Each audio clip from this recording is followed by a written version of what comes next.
Ministro da Fazenda, Fernando Haddad, disse que conversou pela manhã com o presidente Lula sobre o planejamento do ano e o orçamento de 2025. A prioridade do governo é aprovar o orçamento no Congresso, mesmo que não haja expectativa de restrições pelo fato de a peça ainda não ter sido votada. Segundo Haddad, no começo do ano sempre ocorre uma execução mais lenta, mas é preciso falar com o relator para ajustar o orçamento às perspectivas do arcabouço fiscal e também das leis que foram aprovadas no final do ano passado. Ainda em uma entrevista com jornalistas, na entrada da sede da Fazenda em Brasília, Haddad diz que novas medidas de corte de gastos não foram discutidas na reunião extraordinária com o presidente Lula e também descartou elevar o imposto sobre operações financeiras, o tal do IOF, para conter a saída de dólares. Como a lei orçamentária anual não foi aprovada no ano passado, o governo funcionará nos primeiros meses deste ano com o chamado do décimo. Uma regra que autoriza o executivo a gastar uma pequena parte do valor previsto na peça orçamentária para garantir o funcionamento da máquina pública. O executivo quer votar a LOA até fevereiro. Bom, aí é o seguinte, né? Em relação a isso, foi questionado sobre a reforma do imposto de renda, que prevê a isenção para quem ganha até R$5.000 por mês. E Haddad disse que Lula pretende aguardar as eleições para a presidência da Câmara e do Senado para então entrar neste tema. Para o ministro, é preciso votar o orçamento antes, mas a discussão do imposto tem que acontecer neste ano. Vale lembrar que o ministro tinha férias programadas para janeiro, mas precisou cancelar aí o período de descanso. Em nota, a Fazenda afirmou que o recesso tinha sido marcado porque um familiar de Haddad faria cirurgia, mas esse familiar já estava recuperado. O ministro, então, voltou ao trabalho. Camila. Essa é uma discussão fundamental, né, Rafa? A gente acabou de falar aí sobre o mercado financeiro, tá todo mundo muito de olho nessa cotação do dólar. Chegamos a patamares nunca vistos, né? Há muito tempo não tinha uma elevação, uma desvalorização do real tão grande quanto agora, e os últimos anúncios do governo provocaram muita reação do mercado. A gente está falando aqui sobre essa questão do imposto de renda, a conta precisa fechar, é preciso explicar para o mercado, né, de onde vai sair essa compensação. A gente já sabe muito provavelmente de onde sairá. O governo fez a conta, o Haddad principalmente, mas também com a ajuda de outros membros do governo, foi no corpo a corpo tentar explicar para os principais interlocutores, e aí eu digo, Rafa, principalmente, né, para o próprio setor econômico, que faz indiretamente um lobby ali dentro do Congresso, para além dos congressistas propriamente dito.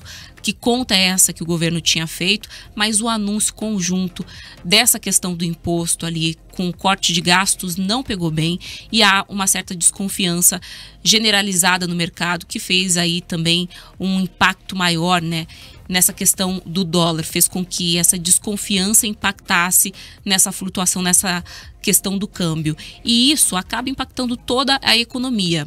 Como a gente viu, a gente ainda não tem uma LOA aprovada, então o governo fica muito limitado no início desse ano, mas existem outras discussões muito importantes acontecendo na Câmara, no Senado, apesar, Rafa, que usando aqui como principal pauta a eleição para a presidência da Câmara e do Senado, a gente está falando de discussão quando, na verdade, já sabemos quem serão os escolhidos, né? Os nomes já foram escolhidos, já foram profundamente debatidos. Em alguns casos, eu diria que nem foram tão debatidos, porque houve ali um consenso que não se imaginava possível, mas ocorreu. Então, esses nomes já estão escolhidos, o governo já sabe com quem fazer essa interlocução, esse diálogo.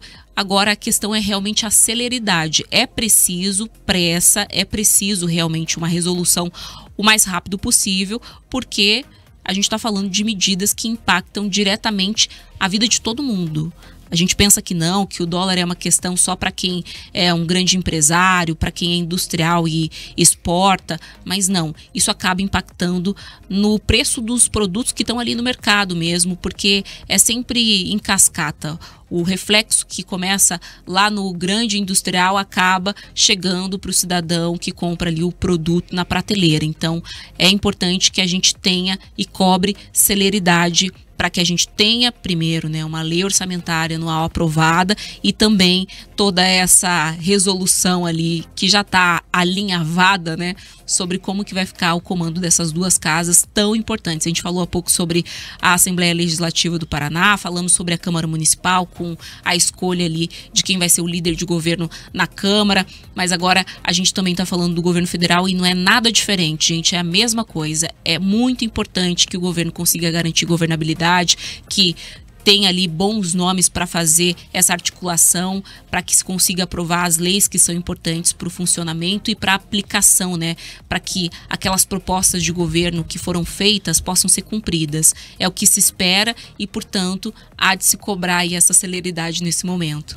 É isso, né? Tem que trazer uma resposta econômica, mas não só com discurso, porque o governo sempre vem com panos quentes, não, tá tudo sob controle, é uma questão momentânea, um movimento natural do mercado. Eu, para esse ano das minhas resoluções, eu quero a paz do Haddad, porque o mundo tá caindo, ele sempre vem com um discurso bastante calmo, de que é esse mesmo movimento. E sem férias. Sem férias, é preciso aguardar, é sempre cancelando. Alguém tá cancelando uma viagem que ele tinha para fazer, férias que tinha para tirar, mas ele agenda, né? Então você veja que a paz ali, ela continua se mantendo, apesar das críticas, né? E do momento muito difícil que enfrenta de verdade a equipe econômica, pelo menos aos olhos do mercado, que além de ter entendido que o pacote de medidas virou um pacotinho, ainda vinha trazendo ali, né, boatos de que poderia existir para compensar, depois de todo o movimento que o país fez e que não adiantou, um aumento de IOF, que é aquele imposto que você paga em transações internacionais. Então hoje ele negou, disse que não existe ali qualquer debate para também mudar o regime cambial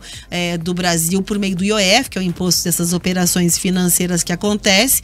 Mas, de fato, o Brasil está ficando aí quase que sem saída em relação a isso, né?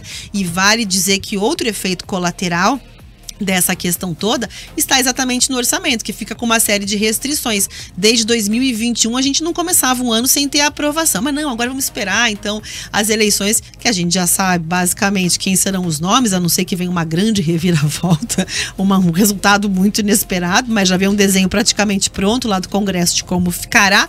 Essa é a justificativa apresentada, mas a coisa está feia, tem que melhorar o resultado econômico, tem que trazer, e como a Camila apontou, essa questão do dólar não fica só no ponto de vista macroeconômico, que já seria extremamente alarmante e preocupante, né? Tem também o impacto no nosso bolso. O brasileiro sente a inflação, você que está ouvindo no rádio, sabe quando você pagava na cestinha do mercado. É a gasolina, é a farinha de trigo que vai fazer o pãozinho. Tem vários produtos que você consome que estão atrelados aí à moeda internacional. A gente vive num mundo globalizado. Então tem sim uma série de consequências quando a gente fala nessa questão do descontrole do dólar, né? Tinha gente apostando que essas medidas do governo não iriam surtir efeito, então o governo tem que dar uma resposta rápida para isso. E um outro ponto é que naturalmente o governo tem ali pretensões políticas para 2026 e as últimas eleições internacionais e municipais já deram um recado muito claro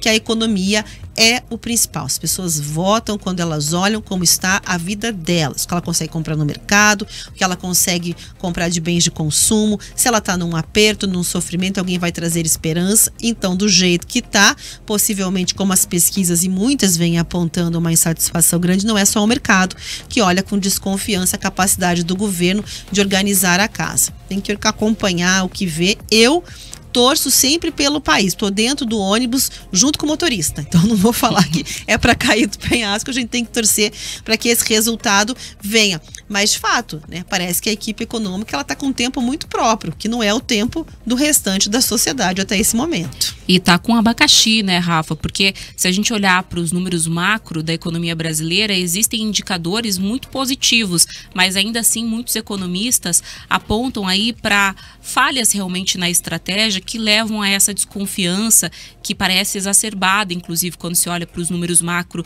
de um modo geral, né? Então entender onde é que está a raiz do problema para que possa ser feita uma política mais assertiva é fundamental. Esse é o grande desafio do Haddad, que está aí então com as férias mais mais uma vez cancelada, para conseguir colocar realmente essa economia nos trilhos, né? Ajustar quais são esses pontos que trazem tanta desconfiança fiscal, apesar da gente ter conseguido avançar em reformas que eram tão fundamentais para o país, que há décadas se discutia e não se conseguia uma solução. Então, tivemos já uma reforma importante. O Haddad falou hoje aí, nesse quebra-queixo, como a gente fala, né, os jornalistas que ficam ali na frente do Ministério esperando a passagem, principalmente depois que se sabe, né, estão havendo ou houveram encontros muito importantes, como nesse caso do Haddad com o Lula, para saber o que foi tratado.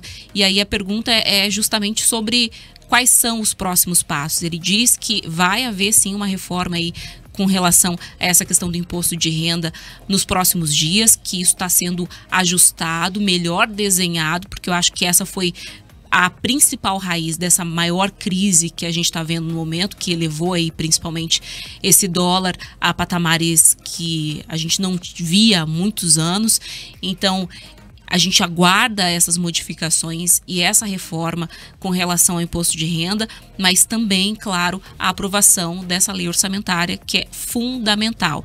Estouramos aí a meta, né, do que estava ali previsto já em alguns indicadores, então essa desconfiança de certa forma aumenta. E o Haddad fala, Rafa, quando a gente pensa na cotação do dólar, que também existem e não dá para a gente desconsiderar os impactos do que acontece internacionalmente. É importante a gente lembrar que também há uma mudança no cenário internacional, a reeleição, né, do Donald Trump, esse novo mandato do Donald Trump também tem algum impacto. A gente está vivendo um momento de instabilidade política e econômica em muitos outros países importantes na balança comercial com o Brasil. Tudo isso tem um impacto. O desafio é bastante grande e a gente vai seguir acompanhando muito de perto. Mas agora, claro, tem que esperar aí o fim desse recesso parlamentar para ter mais informações, né? Conseguir fazer uma análise mais aprofundada e detalhada.